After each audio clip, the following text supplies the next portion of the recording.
welcome to the discussion on total brachial plexus palsy.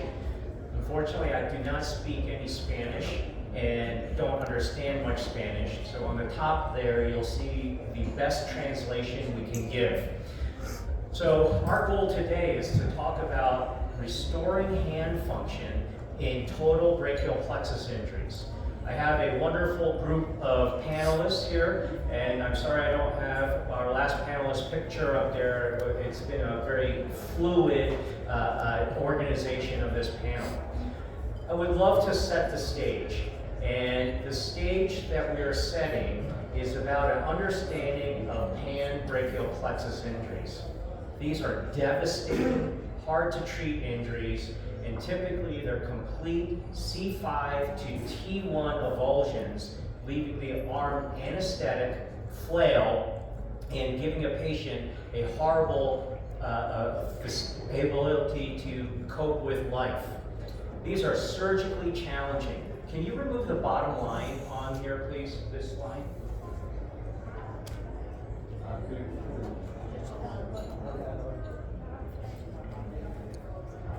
They are surgically challenging because there are few targets and reconstruction relies on nerve transfers or other alternatives. These are high energy injuries with a lot of other pan upper extremity injuries, not just the nerve. So as a brachial plexus surgeon, we have to deal with these as well.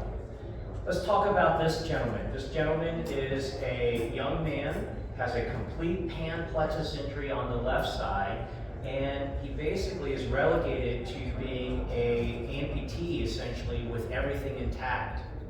When we think about reconstruction, we have to find alternative pathways to get down to the arm and hand. We have this wonderful group of panelists that are going to tell us how they do it in certain situations. For me, over the past 30 years, obtaining hand function has been the holy grail, and I'm not sure we're there yet, and so I would love to hear the panelists' opinion on how we get there. The most important thing is we have to understand the priorities, and I hope that all our panelists agree that we try to get elbow flexion, shoulder stability, some motion, some elbow extension, maybe some sensation, and some rudimentary grasp.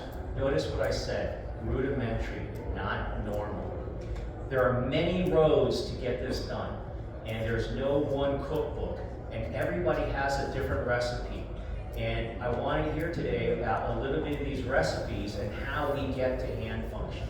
But what is most interesting, when I have my patients that I've operated on, and I think I've done a great job getting them elbow, some wrist, and shoulder, the first thing they always say to me is, how about some hand function? And it's quite frustrating because that's what they really want. So let's go back to this gentleman. He's 23 years old. He rode his motorcycle at very high speeds. He has intact vascularity, and he has a C5 to T1 avulsion. He is 3 months from injury, and my first question is, he says to me his goal is to go back and be a welder.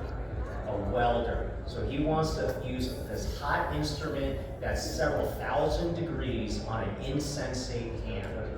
So the question that I have for our panelists with this in mind are the following. In this patient, when do you offer surgery for hand function? What do you offer, and what is your rationale for your treatment? And then for my therapist, I want to ask her particularly what prerequisites do I need to have a goal of hand function beforehand. So we're going to start right from the very end here. We have microphones, and we'll just go right down the line. And I'm going to read up there, so I'm going to stand back here. So please, hand plexus, what are your goals, and where does hand function fit in?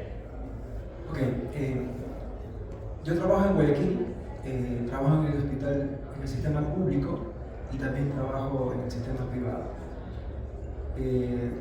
Todos los pacientes que veo de lesiones de plexo braquial son del sistema público, raro, quizás que uno en el año, quizás privado. Y lo realmente nosotros podemos ofrecerle es empezar justamente con recuperando la función que más se pueda a nivel de hombro, luego a nivel del codo, y en una tercera o cuarta cirugía lo que nosotros podemos ofrecerle es una artrodesis a nivel de la muñeca para posicionar la mano en el espacio. Es lo que podemos nosotros ofrecer. Quizás en la parte privada podemos avanzar un poco más, al punto en que si tenemos funcionalidad aceptable y tenemos todavía algún nervio donante para poder hacer una reglutización, podemos quizás utilizar un grácilis libre para poder reinervarlo y poder darle alguna función a nivel de los dedos, ¿no? Pero más o menos ese sería el escenario. El problema con nosotros, no lo sé acá, pero en Guayaquil, es que primero no tenemos un buen lugar donde poder hacer una resonancia. Entonces, si yo tengo un paciente con una lesión aguda, no le puedo pedir una resonancia. Si pido una resonancia, que quiero que sea de plexo, me mandan una resonancia de columna cervical. Entonces, todavía tenemos esa deficiencia, por lo menos en Guayaquil, de no tener un neuroradiólogo que nos pueda dar una mejor imagen para entender.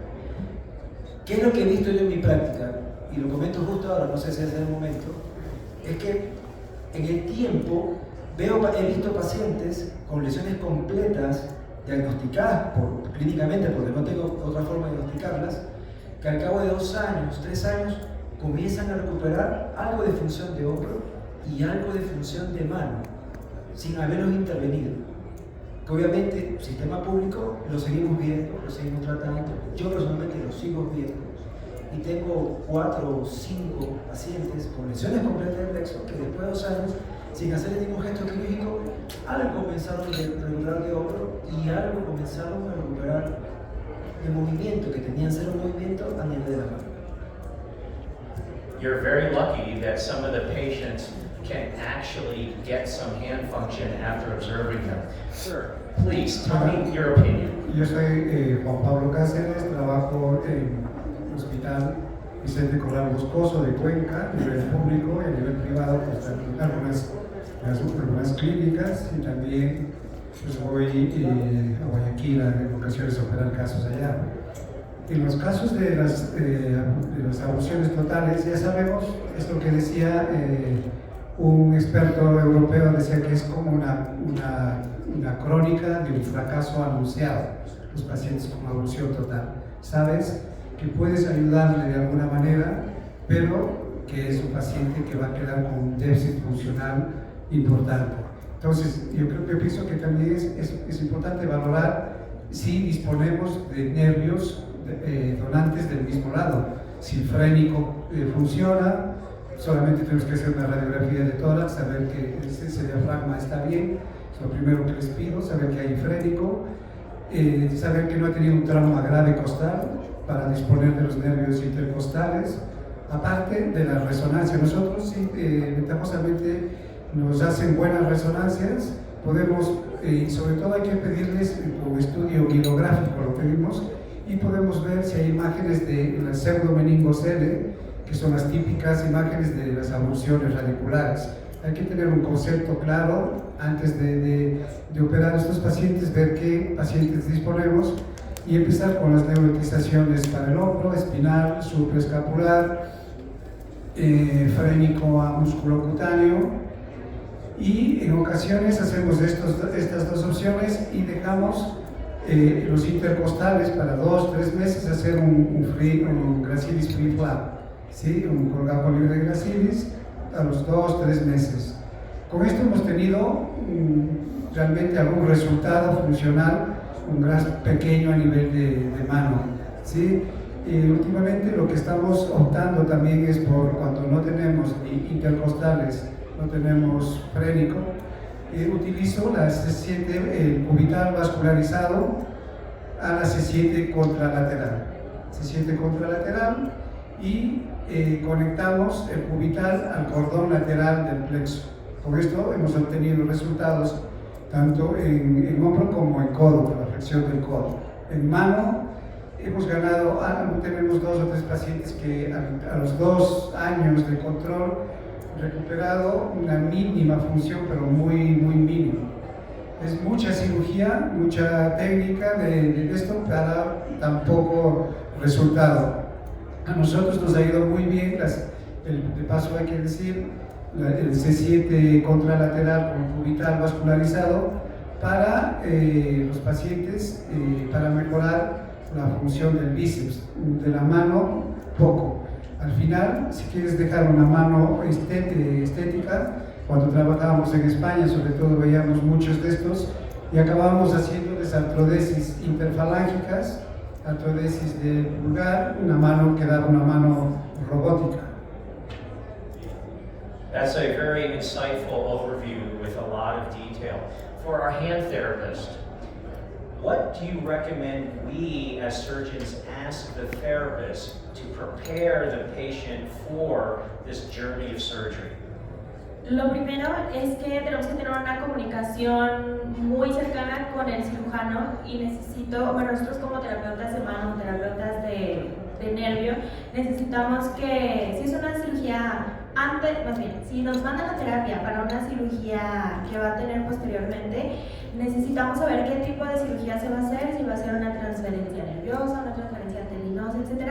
Para nosotros enfocarnos en el donante para tenerlo fuerte, que tenga suficiente movilidad, que el tejido esté flexible, porque sabemos que al hacer la transferencia se puede perder un poco de fuerza de ese músculo. Entonces nosotros necesitamos preparar al paciente antes para que llegue lo mejor posible a la cirugía. Entonces es importante que sepamos qué cirugía y enfocarnos en ese donante.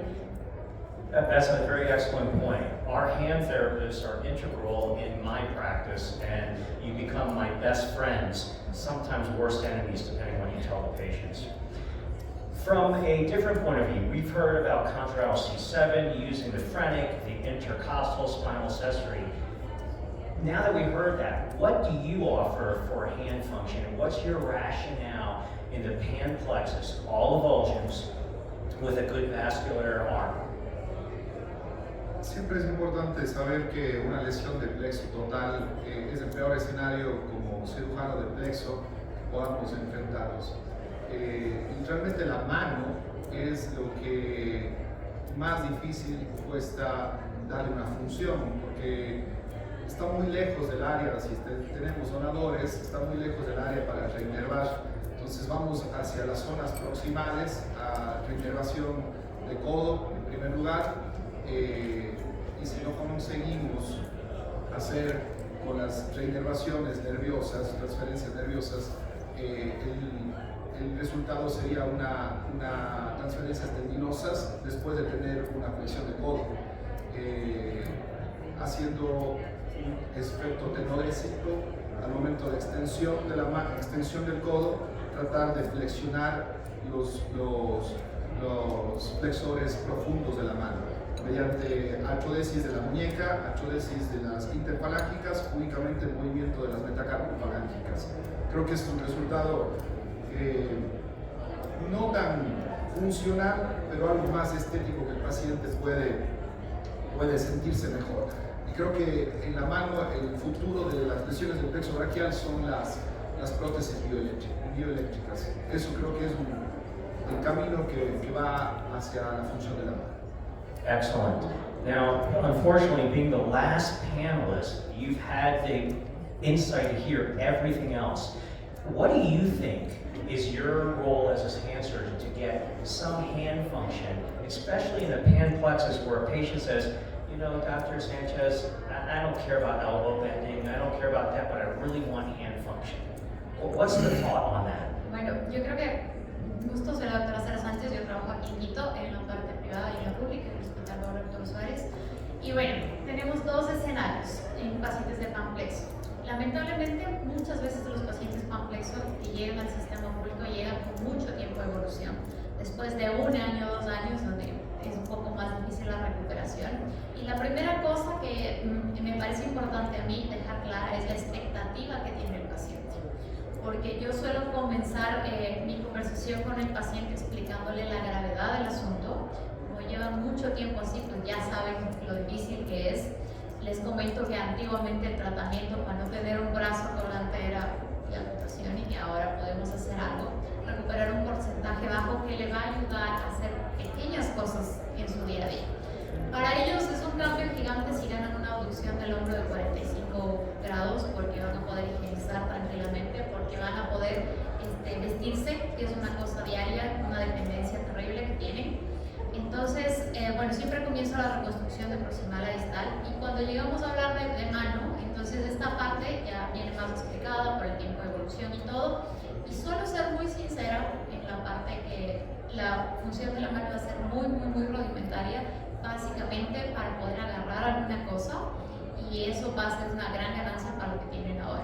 Entonces, quitando el dolor, porque es una parte importante a manejar también el complexo, por lo general aceptan bastante bien y entienden que todo lo que pueda pasar en la cirugía del plexo es ganancia, porque de 0 a 20 es mucho, no vamos a llegar nunca de 0 a 100, pero el paciente acepta y se queda feliz sabiendo que vamos a ver algo de ganancia y va a poder tener un poquito más de independencia, o se va a poder vestir, o se va a poder bañar, o va a poder coger algo y llevárselo a la boca. Entonces, son cirugías largas.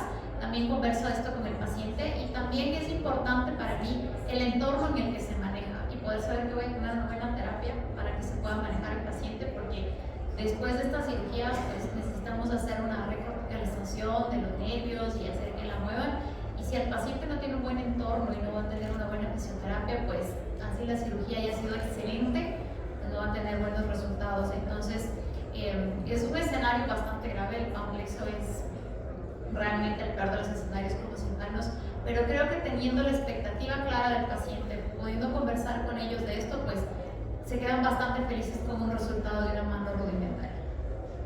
That is excellent. So, any questions from the audience? Well, I would like to take the opportunity to address the same 3 questions to you as the same expert on the field.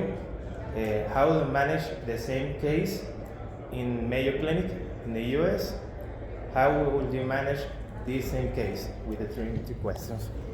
Okay. It's really important to understand the global differences, and especially the socioeconomic differences, the resource differences, and patient expectations. And I'm glad you asked that question, because right now, if you think about what the standard ways of getting grasp are, there are really 3.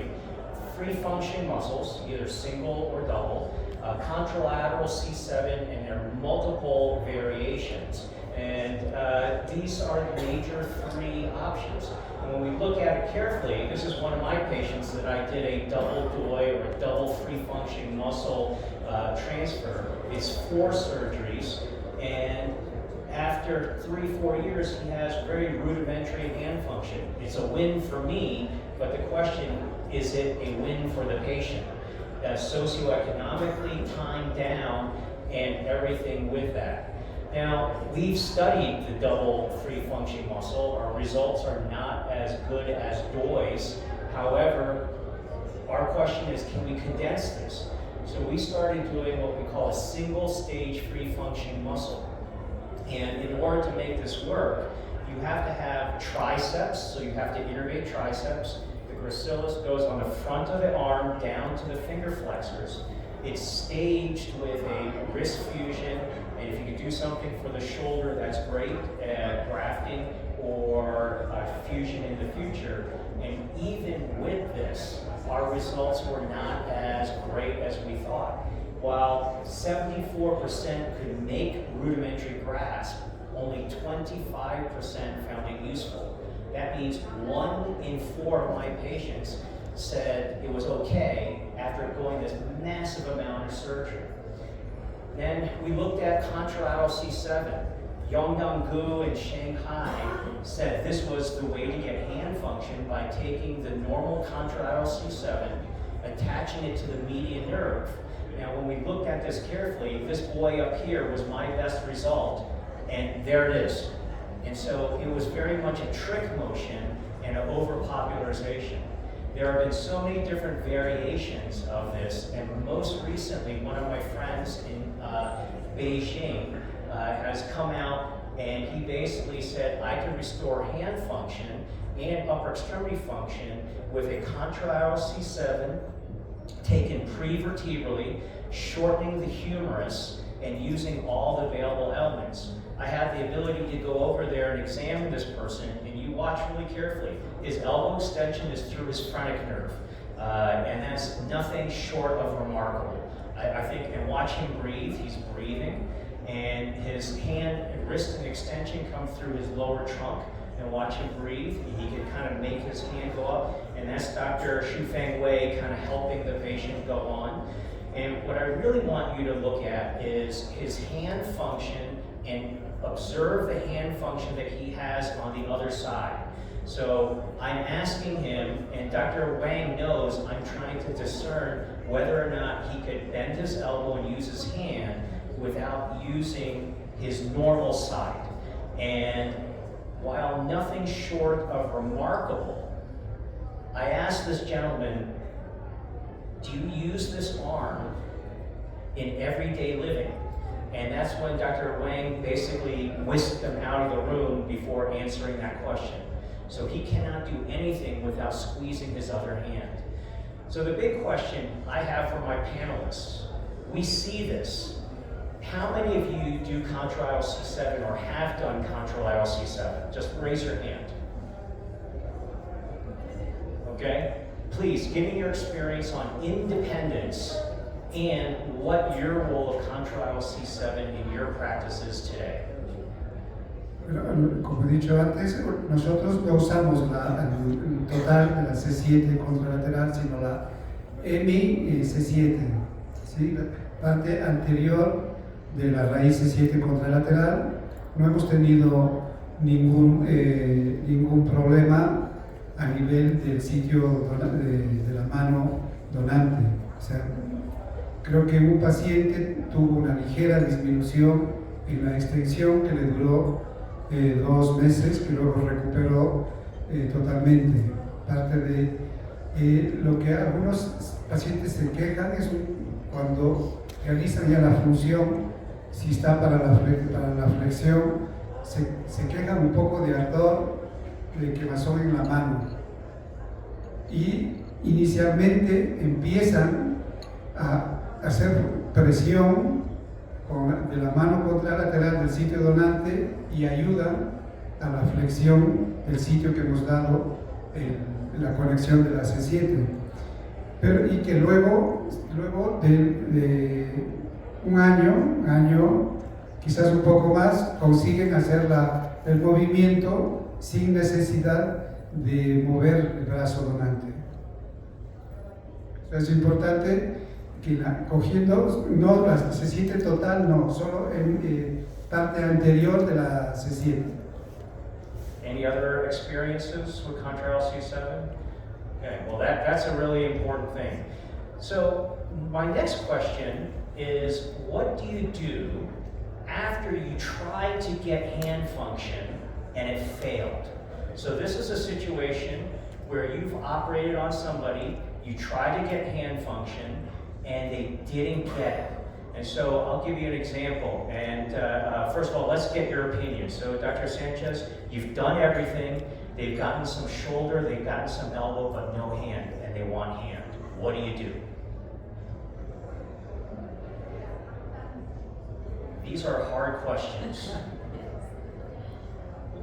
Bueno, afortunadamente, de los complejos totales que he tenido, todavía no he tenido el caso de tener una falla en mano, porque he tratado pocos restaurando mano. Pero al tratarse de una cirugía que fue tan grande, la propuesta es ver cómo es la actividad diaria del paciente, intentar hacer algo de terapia ocupacional, ver cómo va su acomodación en tal día, porque después de procedimientos tan grandes, pues la predisposición del paciente como para intentar volver a someterse a una cirugía grande ya es bastante disminuida, y por lo general pues la predisposición es a no querer hacer nada. Pero proponerle a otra cirugía creo que dependería mucho de saber por qué falló la primera, si fue el entorno de rehabilitación o simplemente porque no logramos que llegue a intentar encontrar cuál fue la falla ante esto para poder intentar resolverlo y proponerle algo que resuelva. Well, we keep moving down the line. A ver, yo creo que básicamente si un paciente tiene una lesión total, la mano desafortunadamente no entra en el campo de la prioridad o la indicación. Si es que queremos y lo he hecho, realmente he tenido, no sé si la fortuna de tener pacientes que han tenido el recurso, porque solamente trabajo en el medio privado, y tuve un caso de flexión de codo utilizando reinervando el bíceps, y le ofrecí una transferencia, desinsertarlo al bíceps utilizando la parte del acertus fibroso como una polea para la flexión del codo, atravesando la muñeca, pero el paciente no se sentía cómodo porque tenía que extender o dejar caer el brazo para poder cerrar la mano. Entonces, prácticamente esa función no es una función de agarre propia, sino es una función tenodésica que el paciente no lo ve como un logro. Y bueno, uno como cirujano sí lo ve, ¿no? Como que pueda flexionar y extender, agarrar o hacer pinza. Pero eso para el paciente no es un logro. Entonces creo que es muy importante saber qué es lo que le interesa al paciente. Si es una mano, pues prácticamente no es del camino las transferencias tendinosas, no es del camino el efecto tenodésico. Creo que el camino va hacia la robótica, hacia algo más, un exoesqueleto. Por ahí creo que va la función de la mano. Excellent points. For a therapist, are there any therapy options in the failed brachial plexus for hand that are potential offers that you or your group have to get some rudimentary grasp? Pues sí es difícil porque si desde la cirugía no ocurrió la reinnervación, pero nuestra tarea como terapeutas es crear ese ambiente después de la cirugía para que cuando comience el crecimiento axonal y llegue la reinnervación, ese lugar donde tenía que llegar la reinnervación sea óptimo y el paciente no se le dificulte tanto regresar a la función o tener la función que el cirujano había planeado.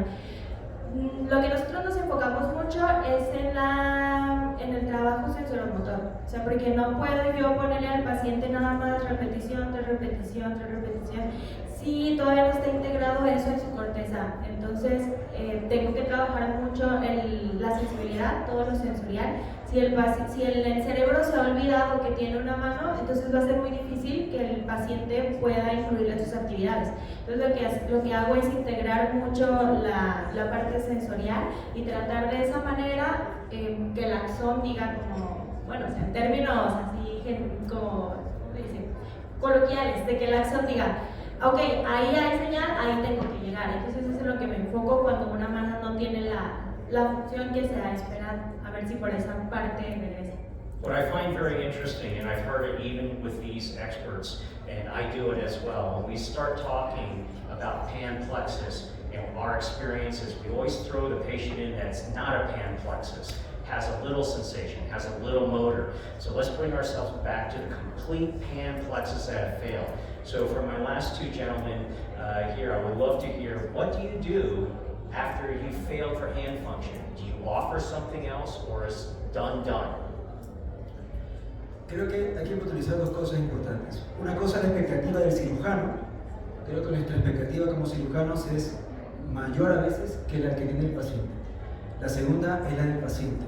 Por lo menos en nuestro entorno, un paciente que está totalmente con el brazo paralizado, es que nosotros podamos conseguirle unos 40 grados de abducción y que haga este movimiento, como en el video que mostró el doctor Shin. El paciente está en esta posición, pero él no consigue levantar muñeca. No lo consigue, ¿no? Hace un movimiento acá, pero no consigue levantar muñeca.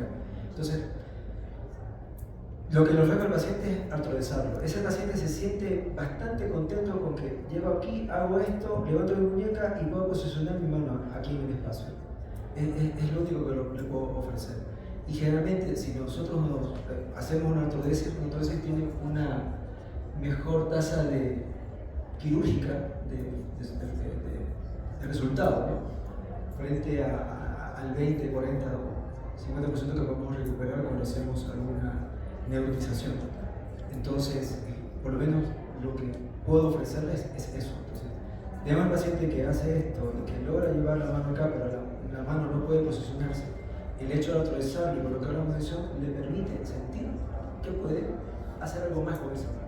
Y para nuestro paciente, de nuestro medio, para ellos es muchísimo. Obviamente, como mencioné el doctor Sim, es algo global y probablemente la expectativa o la necesidad del paciente cambia mucho de país a país. Entonces, probablemente sí, como dijo Mario, la robótica es una herramienta que quizás sí servirá, obviamente, para mejorar esa función. Otra cosa que se me viene a la cabeza a mí ahora es, capaz que estamos planteando malas cosas porque lo venimos haciendo tal como nos enseñaron, y capaz que debemos, en estos pacientes con una lesión de plexo total, enfocarnos en la mano. Quizás ese sería el camino.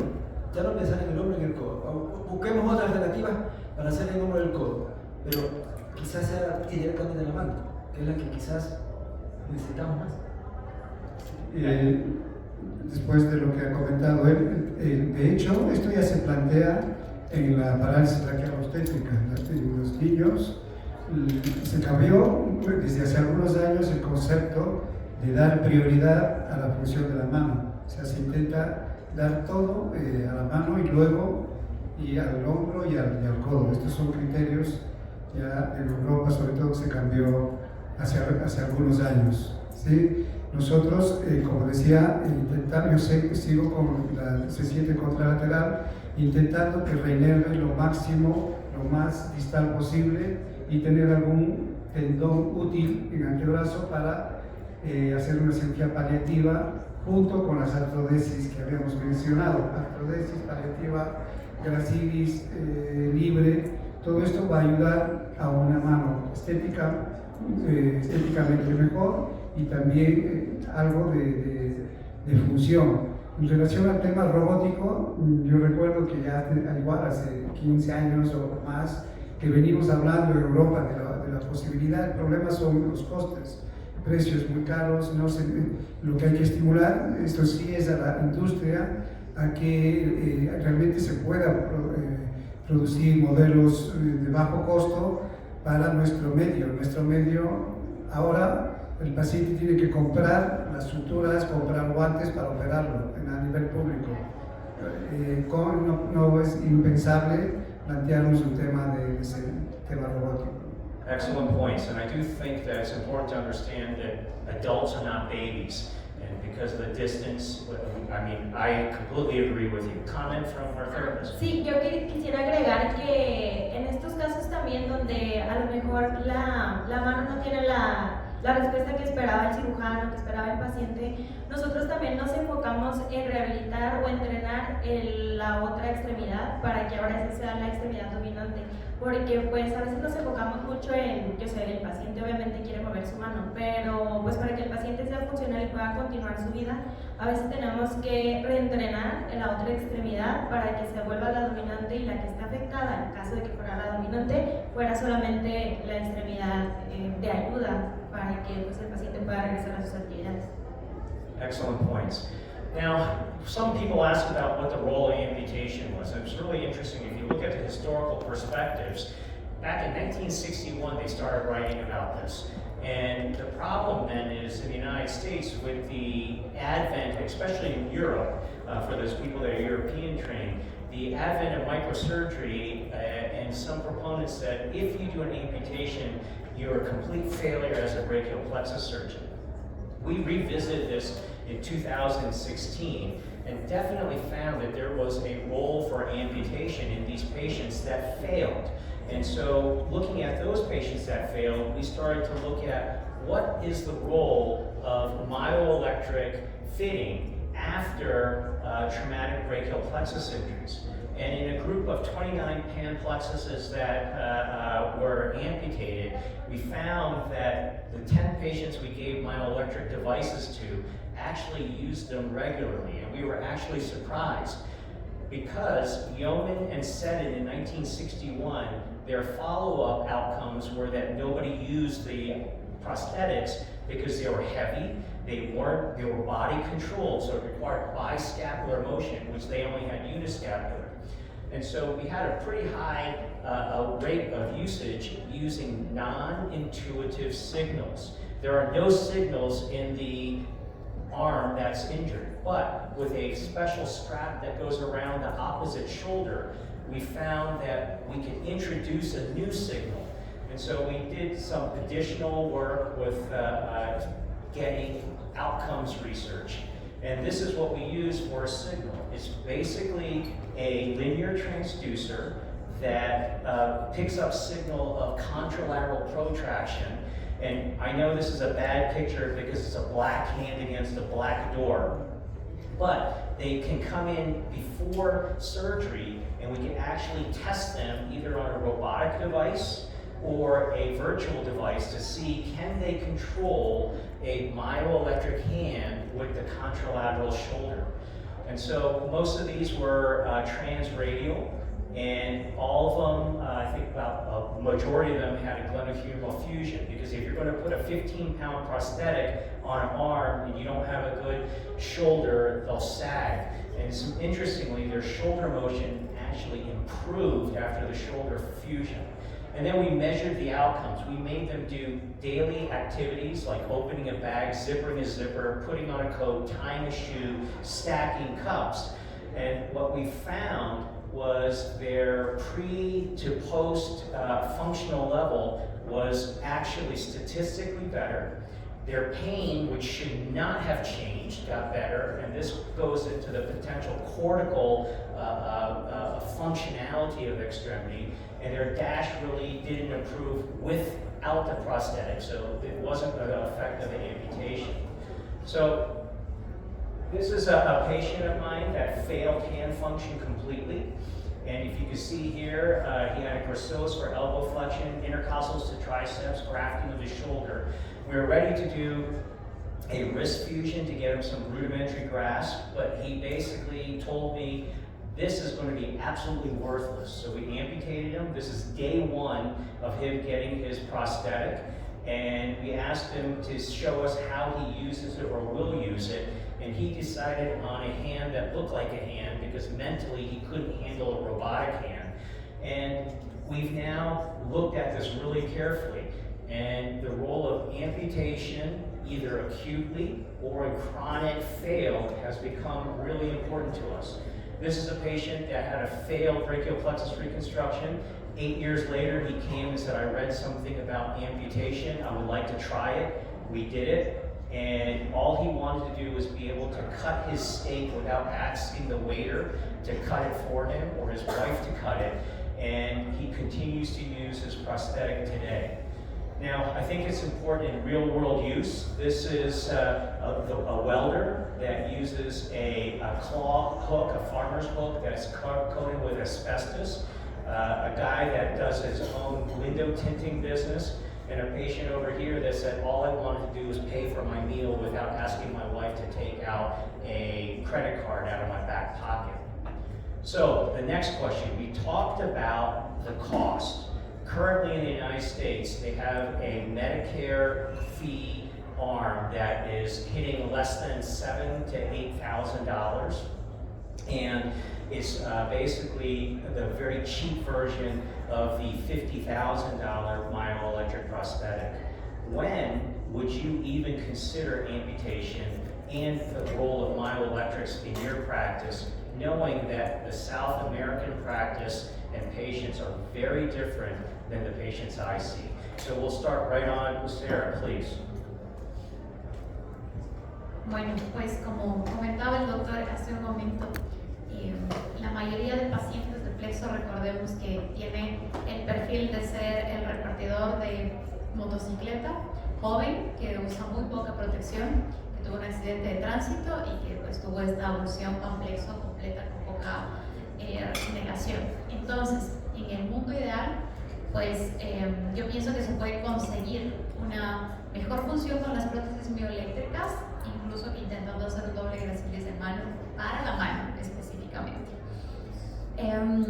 Entonces, pero en nuestro país, pues lamentablemente el medio socioeconómico no permite ni siquiera que el paciente pueda tener el acceso rápido a una cirugía o que pueda tener todos los materiales para una cirugía. Entonces, si tuviéramos pues la oportunidad de hacerlo, yo pienso que en pacientes crónicos que ya llevan mucho tiempo o que han fallado la mano, pues pueden proponerse una amputación mioeléctrica.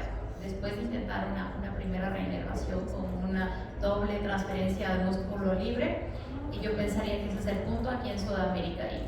Pero es muy difícil porque realmente la limitación económica hace que el paciente después termine quedándose si es que falla con la falla. Excellent points. Creo que aquí tenemos que tener en cuenta el punto de vista del paciente, o sea, proponerle una amputación a un paciente con una lesión de plexo, creo que el mayor problema va a ser decirle que le vamos a quitar parte de la extremidad que no funciona. Sé que la función podría ser mejor, pero que el punto psicológico del paciente entienda una amputación creo que es el mayor problema. Creo que más que una amputación, creo que la función podría mejorar con un exoesqueleto, no tanto la amputación, pero siempre es de conversar, ¿no? Cuando conversaba con mi maestro, el doctor Clifton, él me decía, una lesión de plexo en 1971, Sir Sunderland dijo, es una lesión que se necesita desarticular el miembro para poder tener esa función de esa persona, reincorporarle a la vida y que no sea un brazo que lo estorbe, que sea un brazo que esté todos los días recordándole ese accidente. Entonces yo lo vi desde un punto de vista bastante de acuerdo con esa expectativa de lo que él me decía, ¿no? Creo que hay que pensar en el punto psicológico del paciente, que entienda que se va a amputar para recuperar esa función.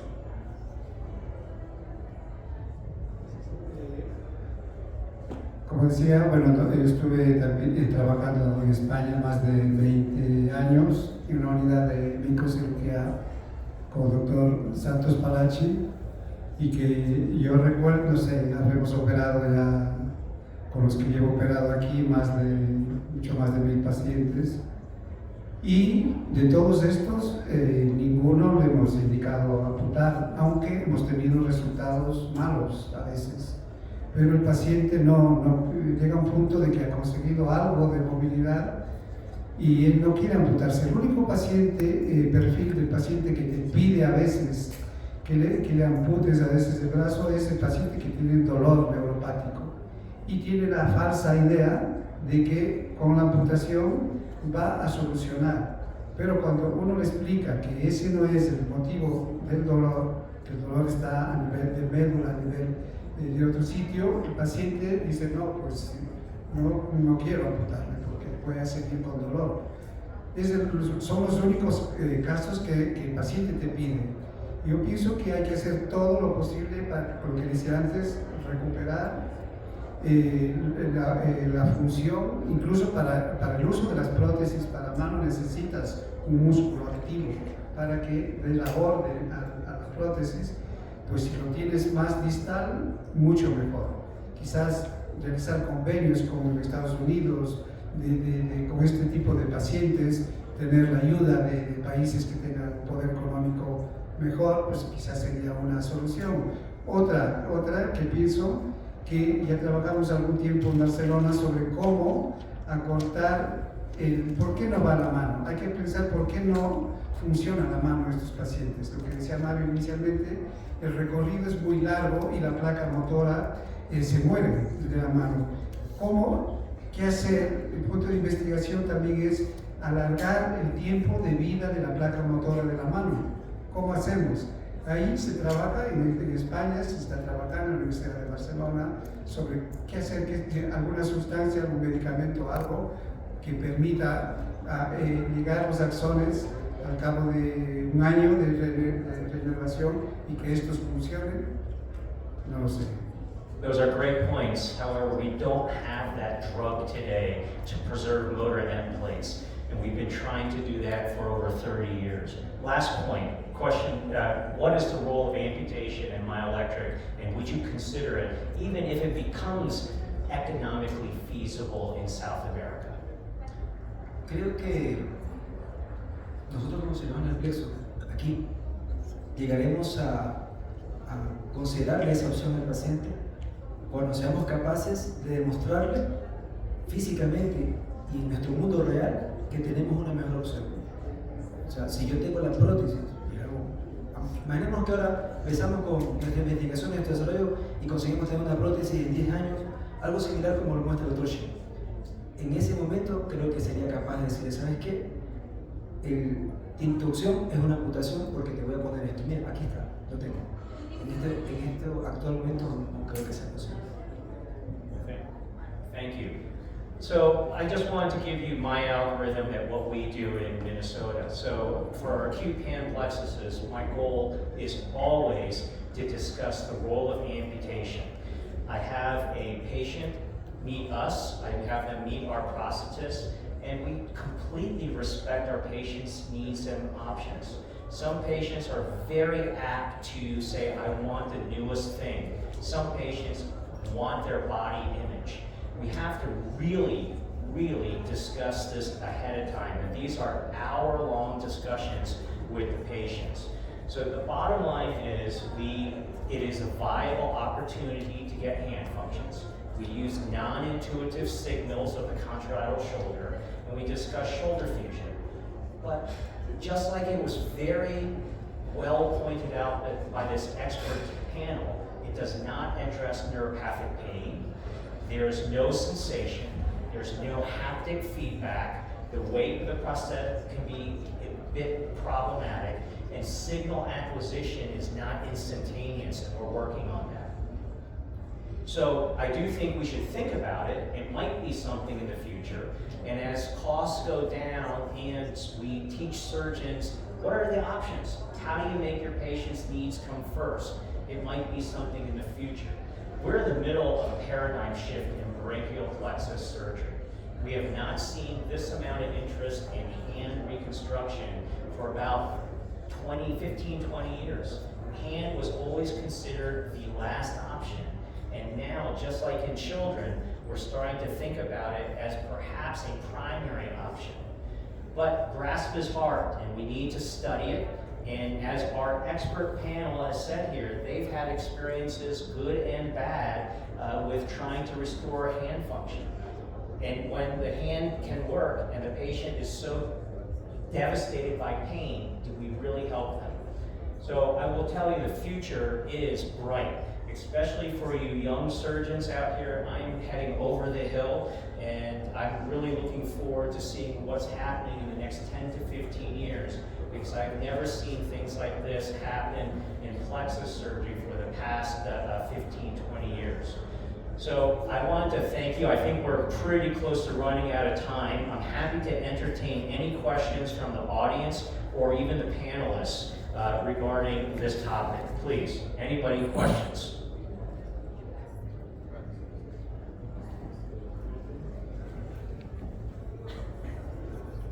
Thank you so much, Dr. Shin. I would like to ask you if you have any amount of how would it cost, how much would it cost of prosthesis in your group, the one that you are working in?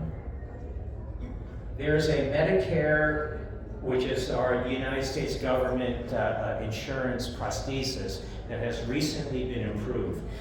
Most of the prosthetics are for transhumeral, intact, non-brachial plexus that have signals in their forearm, and because of all those signals in the forearm, patients want independent extension, thumb function, thumb opposition, and those multi-articulating devices are quite expensive. In brachial plexus, we want grasp, release, and some type of key pinch. And so by cheapening that and making the prosthetic just do that, it can get anywhere from $5,000 to $7,000. And if you think about the cost savings of multiple operations and the ability to get patients back to work, that has to be all phased out. These are all possibilities. I'm not advocating one or the other. I'm just putting them out there.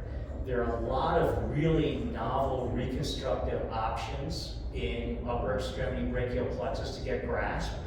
Everybody has their own favorites. I saw some wonderful cases that we didn't have time for to discussion today, but this is a topic that I really am glad that a young group of surgeons, therapists, and people really want to be involved in. Any final comments from my esteemed panelists?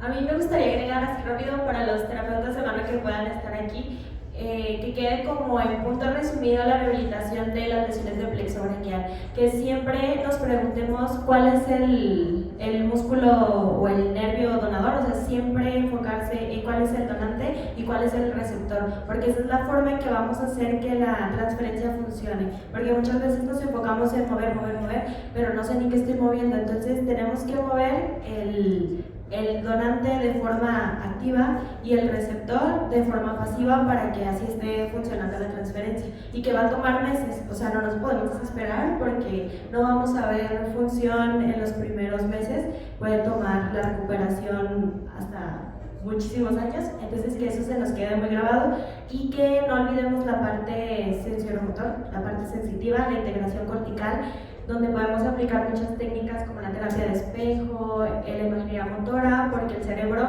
ahí cuando nosotros imaginamos, el cerebro no puede saber que lo estoy imaginando totalmente, comparte redes neuronales cuando lo imagino y cuando lo realizo. Entonces esas partes son muy importantes cuando rehabilitamos las lesiones de plexo braquial. Gracias. A lot of that work has been done by our colleague in Argentina looking at brain functional MRIs, recorticalization, and it's a lot more complex than you think. Yes, sir. También algo que sí es un punto muy importante es la disponibilidad de raíces. Si es que un paciente vemos con una lesión total y hay una disponibilidad de una o dos raíces, siempre buscar la reconstrucción con injerto, sea un injerto simple o vascularizado, hacia los órganos dianas más cercanos como división anterior para darle flexión de codo o directamente hacia el músculo cutáneo, haciéndolo un abordaje grande supra-infraclavicular hasta la parte anterior.